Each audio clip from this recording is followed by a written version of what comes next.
so much about our minds, so much about what we feel as meaning and value, that is a result of our entanglement with others. It's not that if we understood ourselves perfectly at the level of the brain, the result would be a total diminishment in our view of ourselves as wondrous and wondrously made. I mean, I think it would be, in some sense, it exalts our circumstance, and it would give us whatever is true about us. Ultimately, it would give us a power to change our circumstance in ways that benefit us. I mean, people want to be happier. People want to be less burdened by unnecessary psychological suffering. How can we bring that about? Is delusion the only remedy? Delusion has its place. I mean, delusion actually works for some people some of the time, but it's not.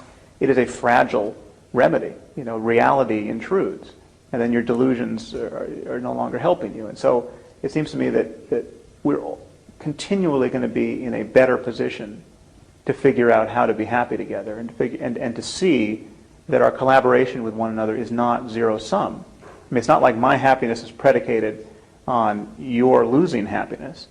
For the most part, as human beings, our happiness is predicated on us recognizing more and more of the time that we have a common project. And it seems to me that one of the challenges of science is to figure out how to focus us on that common project with the least amount of friction, with the least amount of unnecessary, divisive, sectarian loss of resources, essentially. And when you look at the difference between science and religion in the way they break down or fail to break down boundaries between people, I mean, science is the greatest force for the removal of conversational barriers we have ever hit upon. I mean, there is no such thing as American science versus Japanese science. There's no such thing as Jewish science versus Hindu science. I mean, there's just science, and at some level that has to be true of ideas generally. It has to be true of the ideas that cash out our moral intuitions and our deepest goals in life. So what's the mission statement of the Reason Project, which you're just starting, just very briefly? Yeah, it really is along these lines. It's The goal is to spread secular thinking and scientific knowledge in society, and to do that in a very multidisciplinary way. I mean, to do it in terms of organizing conferences and funding scientific research, but also to create documentaries and media events. And we have a very diverse board, from scientists like Steven Weinberg to entertainers like Bill Maher and writers like Ian McEwan and Salman Rushdie. I mean, my image is this is a problem of transforming the way people think about the human project and transforming the kind of expectations we have of our neighbors for making sense in public discourse. And so I see a role for business and entertainment, and also hard laboratory scholarship to come at this from all angles, because we all have to start talking the talk from all sides very quickly here, it seems to me. So what are the most salient mistakes you've made, and what did you learn from them? Well, I didn't learn much, because one salient mistake was to talk about MDMA in an interview. So yes, I had an interview with the LA Times, and it was on track to be your standard interview, and the mention of MDMA became the atheist has his mind blown on MDMA interview. Right. So don't do that again. Yeah, okay. Well, I'm glad you avoided doing that again. You can see. I think it's going well. I mean, there's many things I could rethink, but I'm very grateful for how it has unfolded, and I feel like I've done everything in the wrong order. I published 2 books before I finished my PhD, and I mean, it's a weird, I'm in a weird that's position. That's what your advisor said to me as well. Right. So there's clearly a better way to, and a more efficient way to do some of these things, but I can't really complain. Ask yourselves, what is wrong with spending eternity in hell? Well, I'm told it's rather hot there, for one. Dr. Craig is not offering an alternative view of morality. Okay, the whole point of Christianity, or so it is imagined, is to safeguard the eternal well-being of human souls. I just want to kind of show you all how the sausage of faith gets made. Or at least argued for.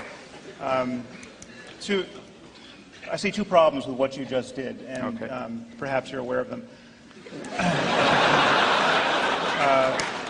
One is that Maimonides actually said that this could not be understood allegorically or in any other way, but literally. He came back 25 years later after he had been misunderstood in the Guide to the Perplexed, and wrote, I think in his commentary to the Mishnah, that the resurrection is a literal truth, has to be believed in.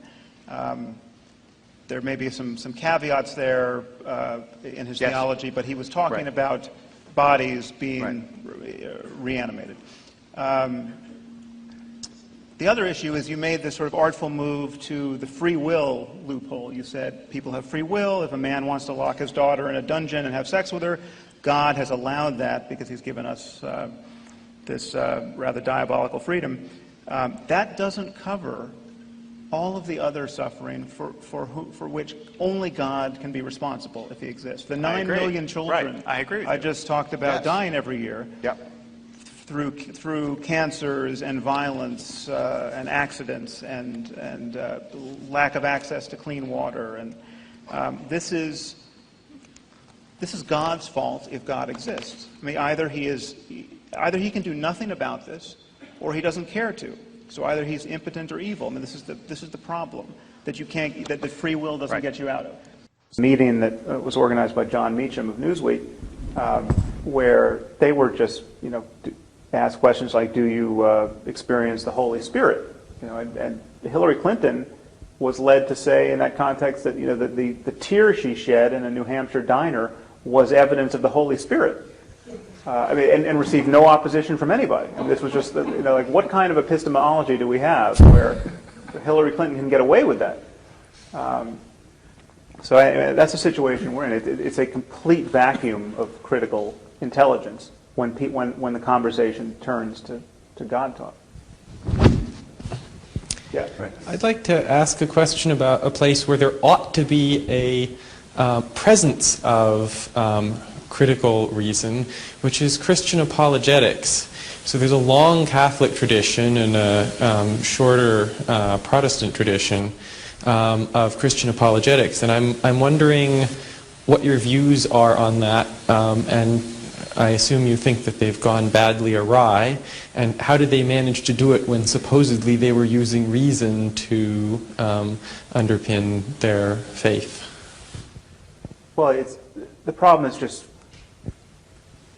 are you going to hold certain claims off the table when you start playing the reason game? And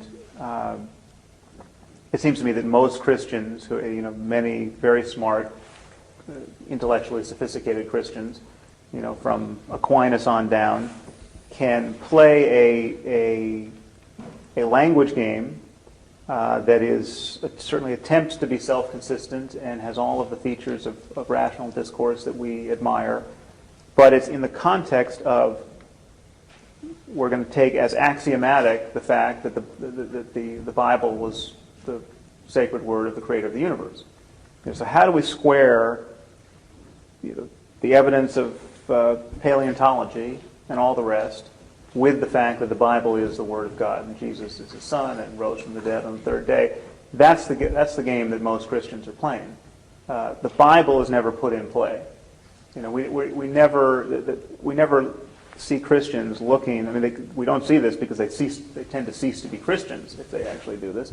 We never see them looking at the fossil record and at the wealth of evidence of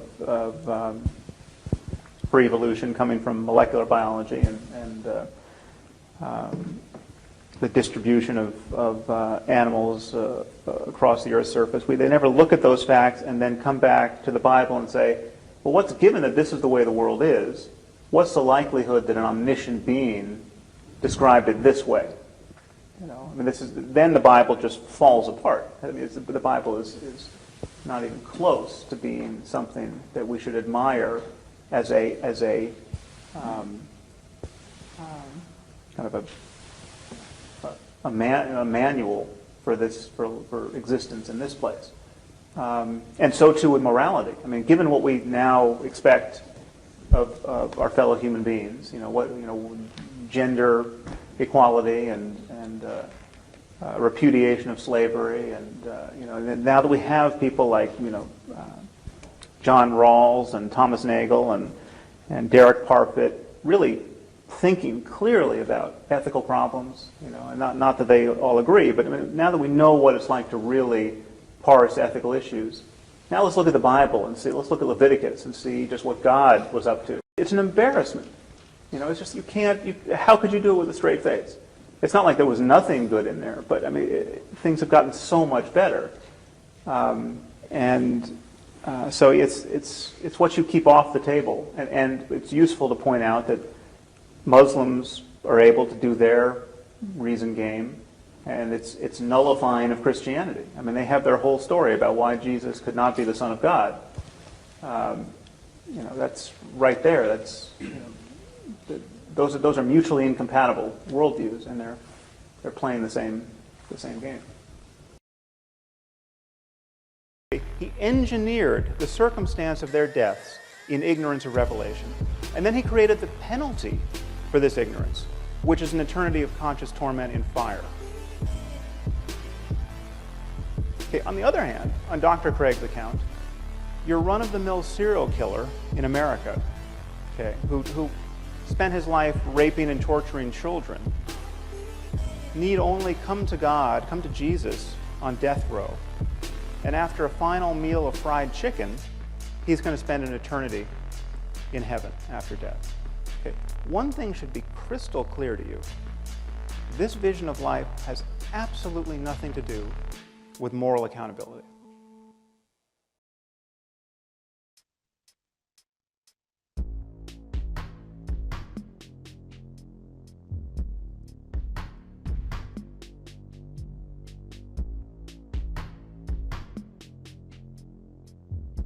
Okay, and please notice the double standard that people like Dr. Craig use to exonerate God from all this evil. Okay, we're told that God is loving and kind and just and intrinsically good. But when someone like myself points out the rather obvious and compelling evidence that God is cruel and unjust because He visits suffering on innocent people of a scope and scale that would embarrass the most ambitious psychopath, okay, we're told that God is mysterious. Okay, who can understand God's will?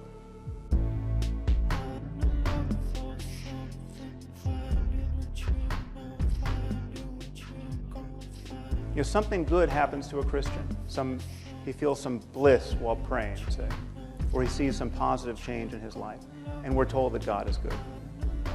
Okay, but when children by the tens of thousands are torn from their parents' arms and drown, we're told that God is mysterious. Okay, this is how you play tennis without the net.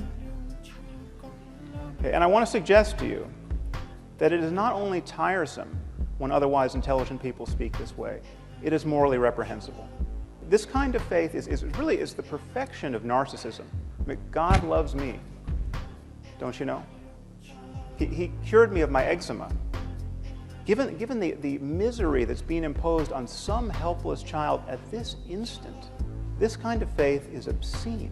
Okay, to think in this way is to fail to reason honestly or to care sufficiently about the suffering of other human beings. We're being offered a psychopathic and psychotic moral attitude. It's psychotic because this is completely delusional. There's no reason to believe that we live in a universe ruled by an invisible monster, Yahweh.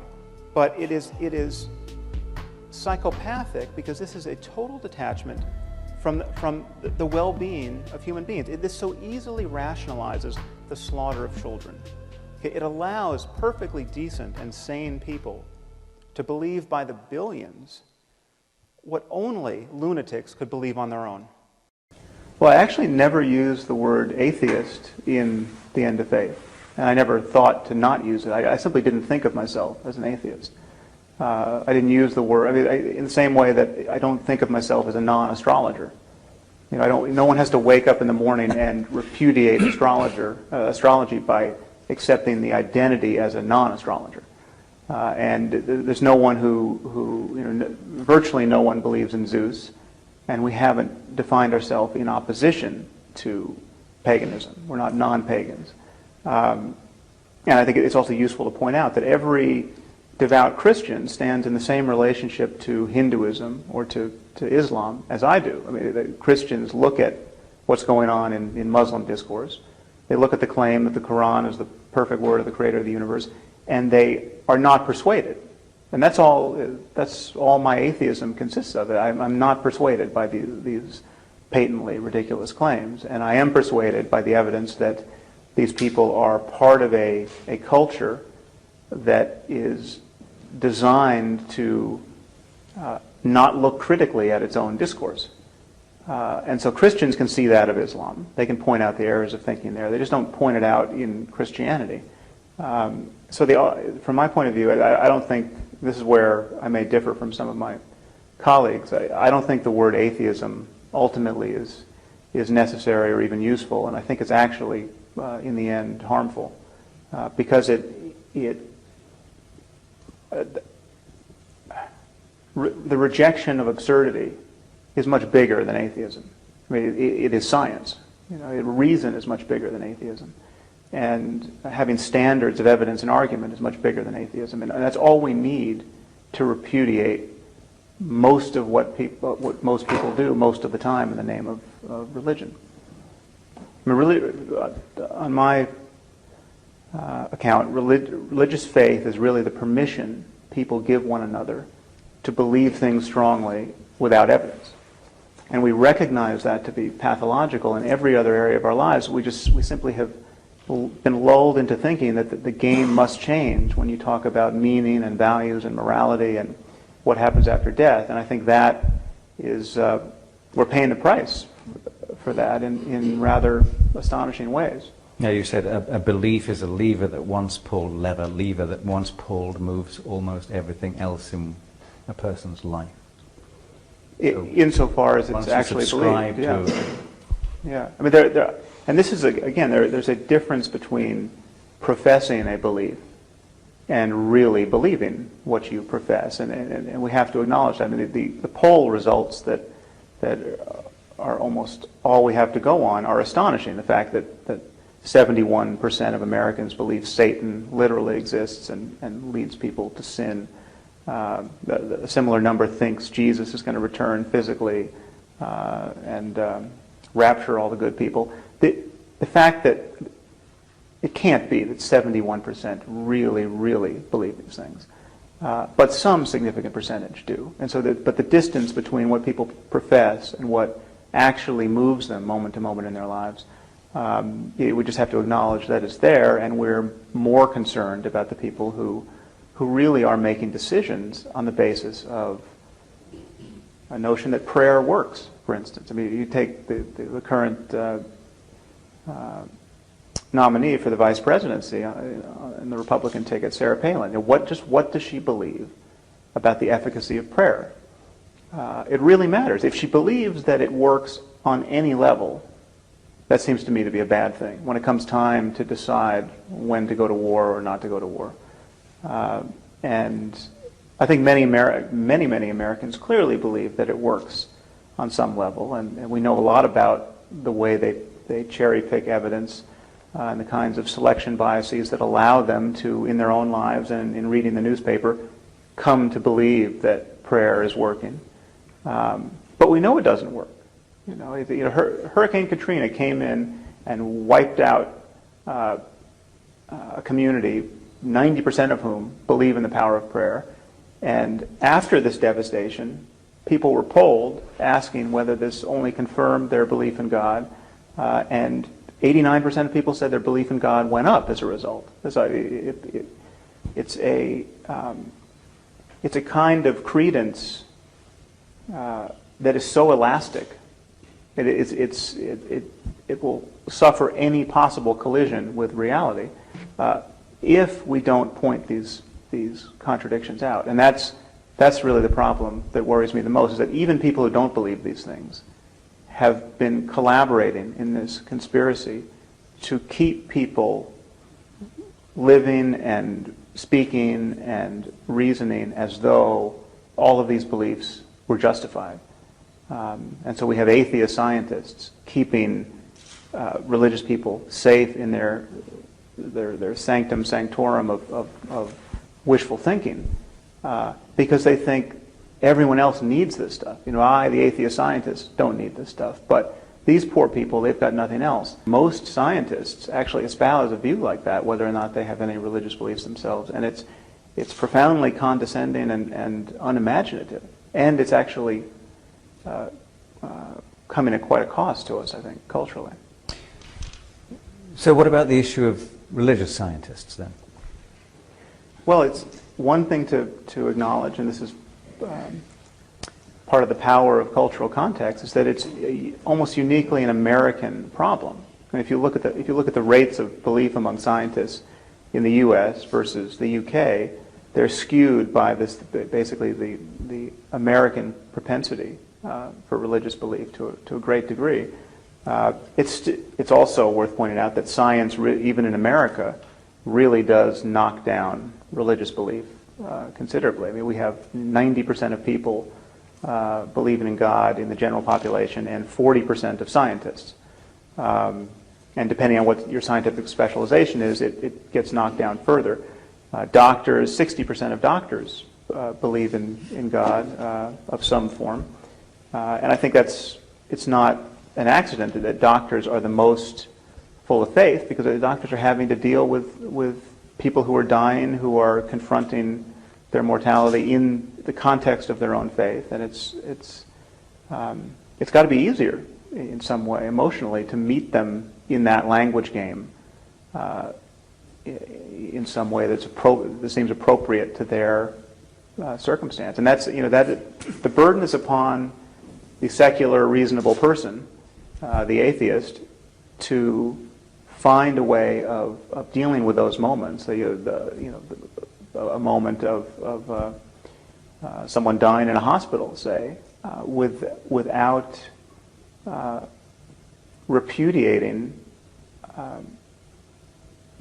something that's actually necessary for us to get through that in a way that is optimal for human well-being. In my next book, I'm trying to bridge this divide between facts and values, which actually is related to the criticism of religion, because it is the thing that is holding religion in place in this society. The fact that it is the issue that Dan Dennett runs into with his belief in belief bit. I mean, the fact that people think religion is necessary because there is no other source of meaning and morality and value, and that is clearly an illusion. But it is an illusion that most people, even most atheist scientists, it seems to me, don't see. Many of the people who are studying morality at the level of the brain and human well-being at the level of the brain still don't see that we are going to move into a period where science is going to be able to make scientific claims about good and evil and right and wrong. If those words mean anything, they're going to mean something that is meaningful in the context of a scientific understanding of human well-being at the level of the brain.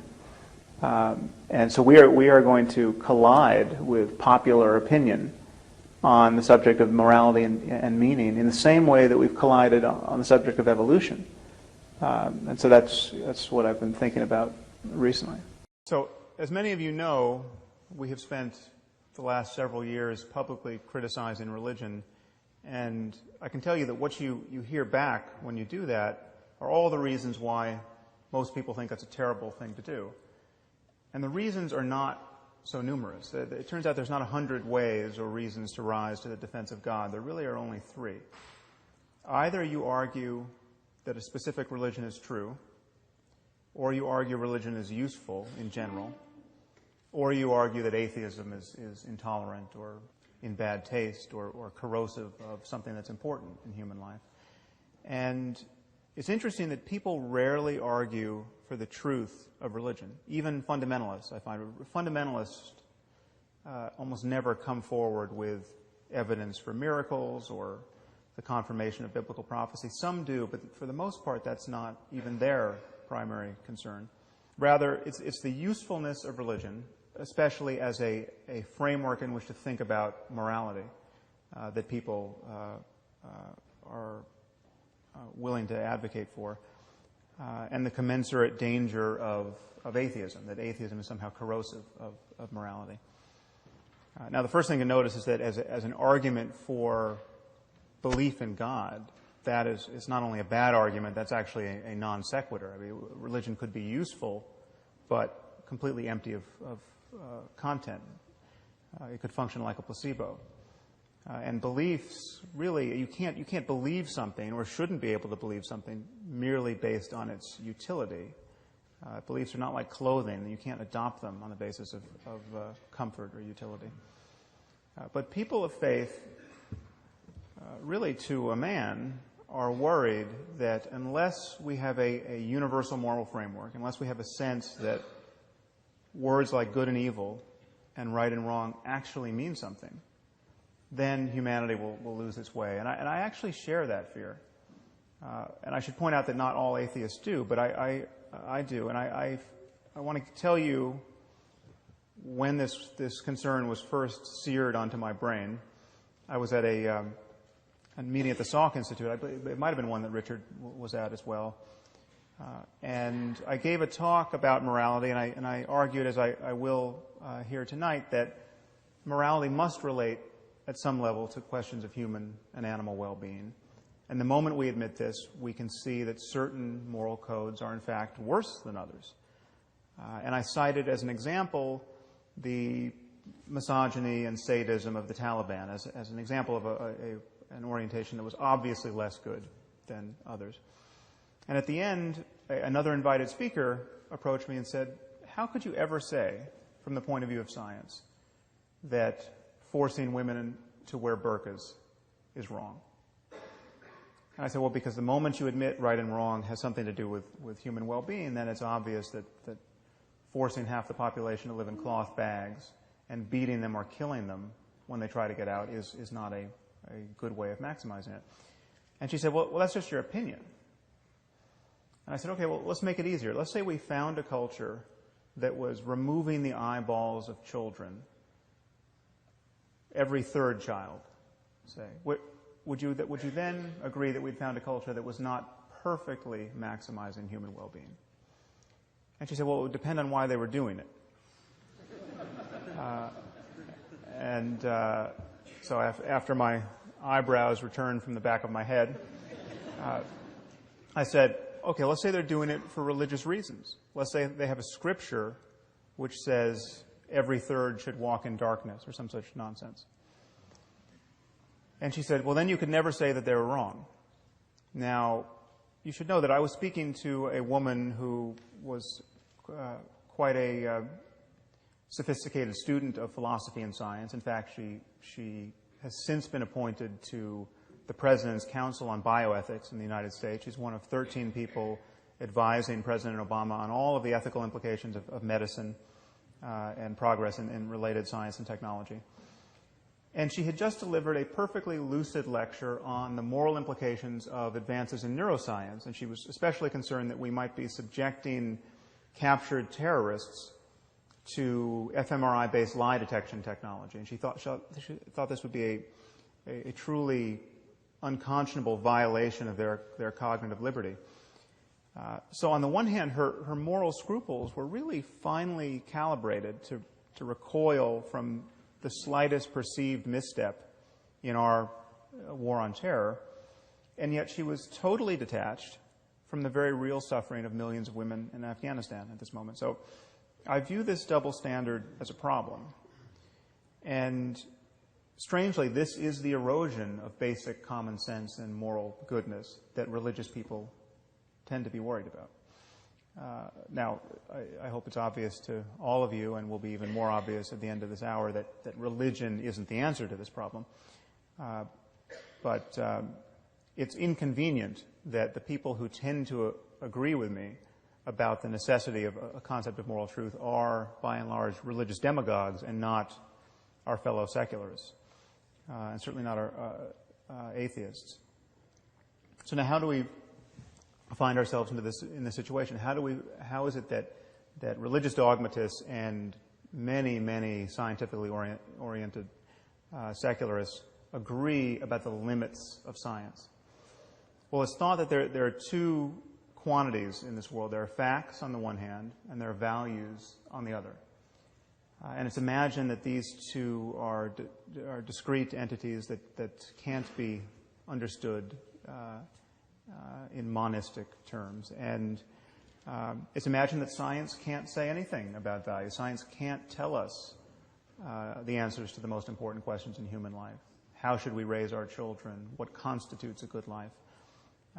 In principle, science can't touch these things. Of course, everyone agrees that science can help us get what we value. And once we agree that we value something, then science is a very useful tool. But it can't tell us what we ought to value. And so it's thought from the point of view of science that when we look at the universe, we just see one event following another. We just see a concatenation of causes. And there's no corner of the universe that announces certain events as good or bad or right or wrong. We make those judgments. But in doing that, we seem to be broadcasting our preferences onto a reality that is intrinsically value-free. And where do our preferences come from? Where do our notions of right and wrong and good and evil come from? Well, they clearly are the product of apish impulses and social emotions that have been drummed into us by evolution. And then they get modulated by culture. So you take something like sexual jealousy, for instance. We come from a long line of primate ancestors that were probably quite covetous of one another, despite the fact that everyone was covered with hair. And this possessiveness gets modulated by culture, and so we have something like the institution of marriage, say.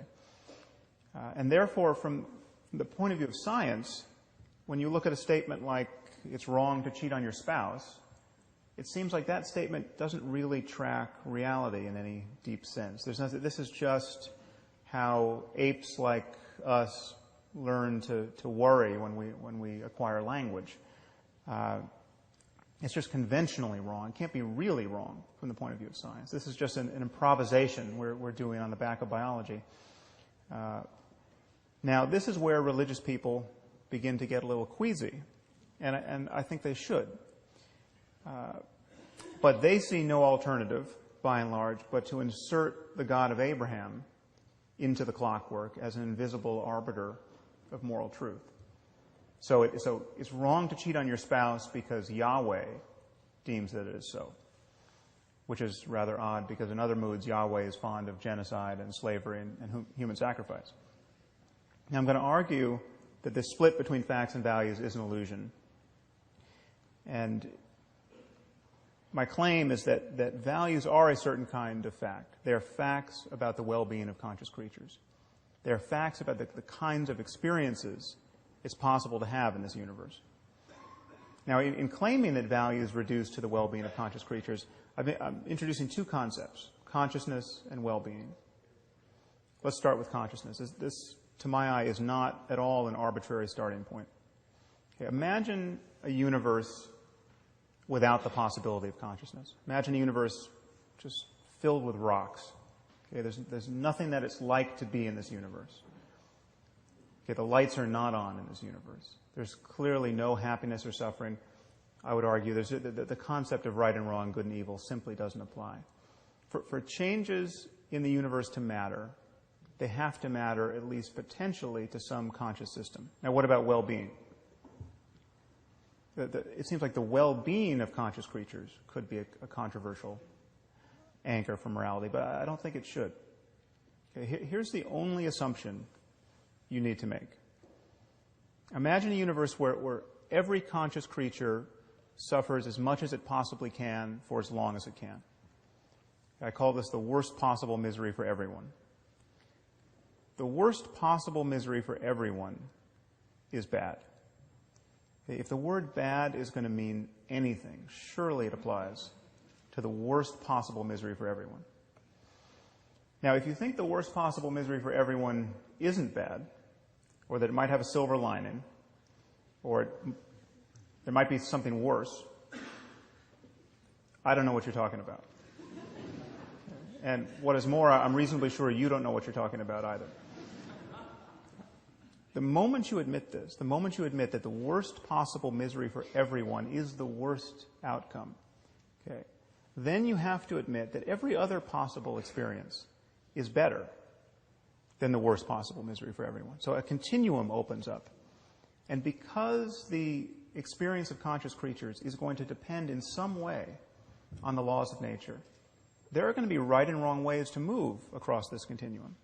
It will be possible to think you're avoiding the worst possible misery for everyone and to be wrong about that and to fail to avoid it. This is, in some sense, a navigation problem. So here is my argument for locating moral truth in the context of science. Questions of right and wrong and good and evil depend upon minds. Okay? They depend upon the possibility of experience. Minds are natural phenomena. They depend upon the laws of nature in some way. Morality and human values, therefore, can be understood potentially in the context of science. Because in talking about these things, we really are talking about all of the facts that relate to the well-being of conscious creatures. In our case, we're talking about genetics and neurobiology and psychology and sociology and economics. Now, I view this space of all possible experience as a kind of moral landscape where the peaks correspond to the heights of well-being and the valleys correspond to the lowest depths of suffering. And one thing that to drop out of this analogy is the possibility of there being multiple peaks. Maybe there are many different but morally equivalent ways for, in our case, human beings to thrive. But clearly there are many more ways not to thrive. There'll be many more ways to not be on a peak. And I think it's rather obvious that there are many more ways to suffer unnecessarily in this world than to be sublimely happy. Now, the Taliban are still my favorite example of a group of people who are struggling mightily to build a society that is obviously less good than others on offer. The average lifespan for women in Afghanistan is 44 years. Okay, they have a literacy rate of 12%. They have almost the highest fertility rate in the world and almost the highest infant and maternal mortality in the world. This is one of the best places on earth to watch women and infants die. They also have a GDP that's lower than the world average in the year 1820. So it seems to me patently obvious that the optimal response to this situation, which is to say the most moral response, is not to throw battery acid in the faces of little girls for the crime of learning to read. Now, I think this is common sense to everyone in this room, and common sense it should be to everyone in the civilized world, except if you happen to be a bioethicist working on the President's Council at the moment. But this is also of necessity a claim about biology and psychology and sociology and economics. It is not unscientific to say that the Taliban are wrong about morality. In fact, we have to say this the moment we admit we know anything at all about human well-being. Now, some people with a little philosophical training may begin to wonder, well, who's to say that if a father wants to burn his daughter's face off with battery acid, he's wrong in any objective sense? Okay, who's to say we should value the well-being of little girls? Who's to say that the father doesn't have an alternate but also legitimate conception of well-being. Now, moral skeptics of this kind invariably cite David Hume's famous distinction between is and ought. The notion is you can't get an ought from an is, which is to say that science can only give us a descriptive account of the way the world is, and there's no way to move from that account to an account of how the world ought to be. Now, I happen to think this is a trick of language. This notion of ought, this falls very much into Wittgenstein's notion of philosophy as a battle against the bewitchment of our intelligence by means of language. And people are mightily bewitched by words like ought and should and moral duty. Now, to ask whether we ought to avoid the worst possible misery for everyone, on my view, is nonsensical. If we ought to do anything, if we should do anything, if we have a moral duty to do anything in this universe, it's to avoid the worst possible misery for everyone. Okay, there's no notion of ought that reaches deeper than the imperative of avoiding the worst possible misery for everyone. It doesn't make sense to say, well, I would have avoided the worst possible misery for everyone, but I actually had other priorities. Okay, there's no space for those other priorities to occupy. Or so I argue. Now, many people imagine on Hume's account that science is bound to be merely descriptive, and therefore one person's values can only trump another person's values by seeking consensus. All you have are differing opinions. And all such opinions are in principle on par. But this isn't true. There are many ways for my values to be wrong. But they can be wrong with respect to deeper values that I hold, or would hold if I were only a deeper person. My values can be objectively bad guides to finding happiness in this world. I can value things that will reliably make me miserable, or make those I love miserable. So things can be right or wrong independent of a person's current values. Now, some of you might worry that I haven't defined well-being with sufficient precision. How can this loose concept be the ground out of which we talk about moral truth? Well, consider by analogy the notion of physical health. Okay. Physical health is very difficult to define, and its definition seems to always be only contextually true. Now, physical health is you can expect to live to be 85, 90 without Alzheimer's. 100 years ago, you could expect to live to the ripe old age of 40 or 50. Okay. It changes, and it could change to a great degree in the future. What does health mean? So it has something to do with not always vomiting. It has something to do with not being in excruciating pain. These are very loose criteria for health. And yet this does not make the concept of health vacuous at all. It certainly doesn't make it merely the product of culture or merely the product of personal whim. And notice that no one ever attacks the philosophical underpinnings of medicine with questions like, well, who are you to say that not always vomiting is healthy? What if you meet someone who wants to vomit? What if you meet someone who wants to vomit until he dies? How would you argue that he's not as healthy as you are?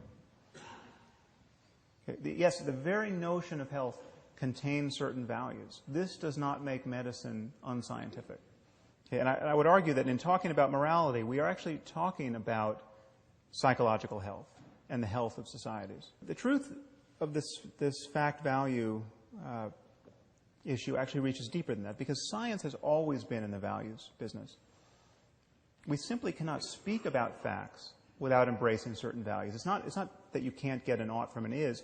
You can't get an is without embracing certain oughts. You can consider the simplest statement of scientific fact. Water is 2 parts hydrogen and 1 part oxygen. Okay, this seems to be as value-free an utterance as human beings ever make. Okay, but what do we do when someone doubts the truth of this proposition? What if someone comes forward and says, well, I'm sorry, but that's not how I choose to think about water? Okay, what if someone says, I'm a biblical chemist and I read in Genesis 1 that God created water before he created light, which in fact it says in Genesis 1. So, therefore, there were no stars to fuse hydrogen and helium into heavier elements like oxygen. So there would have been no oxygen to put in the water. So God either there's no oxygen in water, or God made special oxygen. And I don't believe he'd do that, because that would be biblically inelegant. What could we possibly do with such a person? Okay. All we can do is appeal to scientific values. Okay. And if a person doesn't share those values, the conversation is over. Okay. We must appeal to the value of understanding the world, the value of evidence, in this case, some hundreds of years of evidence in chemistry, the value of logical consistency.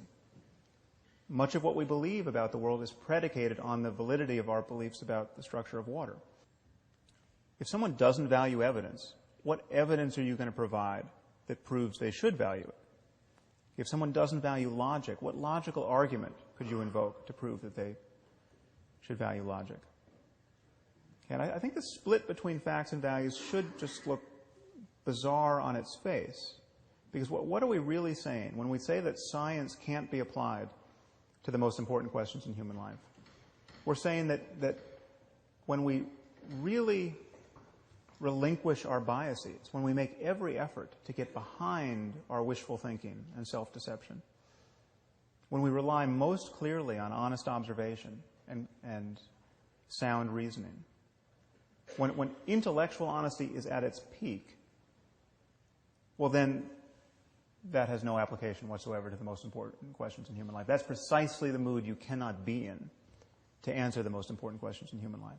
So I'd argue to you that thinking of moral truth in the context of science, and indeed a science of morality, should only pose a problem for you if you think a science of morality must be absolutely self-justifying in a way that no branch of science can be. Okay, a science of morality based on a concern for well-being would be on the same footing as a science of medicine based on a concern for health, or indeed any other science that has to assume certain axiomatic assumptions. There are many questions you could ask that are actually good questions. One would be, how would this work in practice? I mean, we often have values, genuine values, that can be in competition with one another. There can be trade-offs between values. How do we balance one person's well-being against the well-being of the group? How do we evaluate the consequences of our actions when the consequences seem to go on forever? So you take, for instance, this recent tragedy in Japan. Is this a good thing or a bad thing?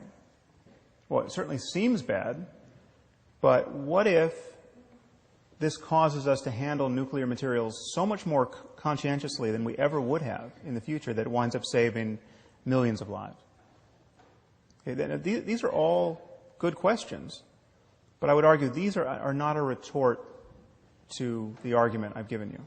Okay, it could be difficult or impossible to answer some of these questions, but in every area of science, in every area where we acknowledge that truth claims are valid, there are an infinite number of questions that are indeed difficult or impossible to answer. This does not nullify truth claims. I mean, this is my favorite example of the moment is how many birds are in flight over the surface of the earth. Okay, we don't know, we can't know, we will never know, and in fact it just changed. Okay, there's no scientific effort that could deliver those data. And yet we know there's a simple answer. It's just an integer. This could well be true of certain questions about morality. This would not nullify the reality of moral truth.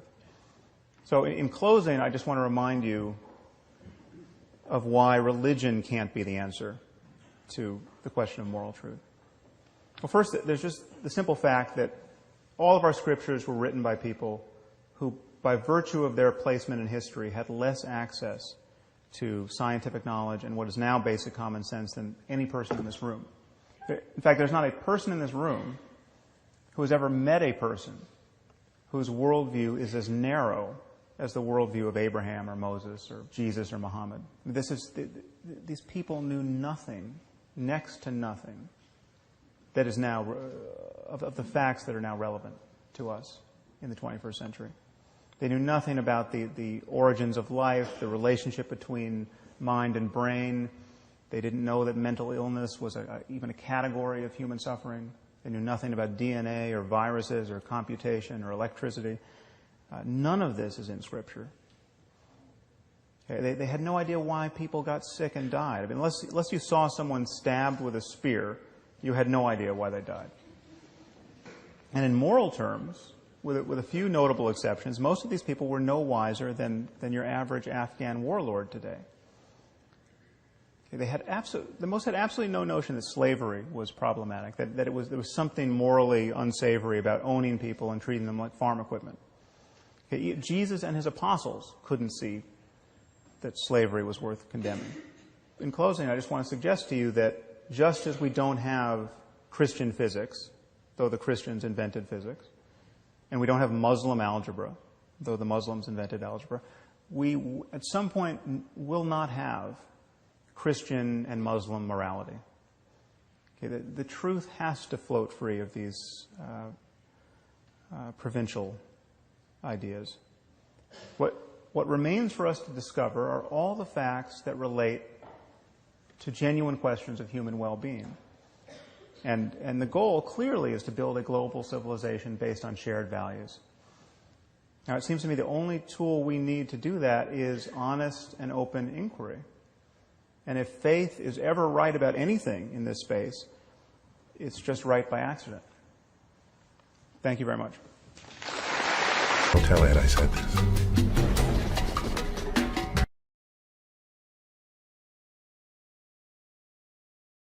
The title chapter of the book, Death by Black Hole, comes from a section called, it's called When the Universe Turns Bad. All the ways the cosmos wants to kill us. Yeah. And there are too many people out there say, oh, we live in a beautiful universe that's just made for life and Earth is perfect. And it's like, no. First, Earth is trying to kill you with earthquakes, hurricanes, tornadoes, tsunamis, floods, the whole lot of ways the Earth wants to kill you, not to mention viruses and the like. Yeah. You get done with that, now that's Earth. Now the universe wants to kill you with asteroid impacts and, so let's be candid about that. And so there's a whole section that lists these ways. Mm-hmm. Some ways are more likely than others. Death by black hole, you're not likely to die that way. But if you had a choice, if I had a choice, I'd pick that way. Because it's, oh yeah. Yeah? Oh yeah. Death by black. So what happened? Because it's spectacular. If you had the choice of getting hit by a car, falling off a cliff, or falling into a black hole, I'm taking the black hole. Okay, now why? Oh, just because it's intriguing. Okay. It's a one-time experiment, obviously, because you're not coming back. Nor will you really get to tell anyone else about it. So it's for your own enlightenment in these last few moments of life. You have not fully expressed your power as a voter until you have a scientific literacy in topics that matter for future political issues. This requires a base level of science literacy that I don't think we've achieved yet.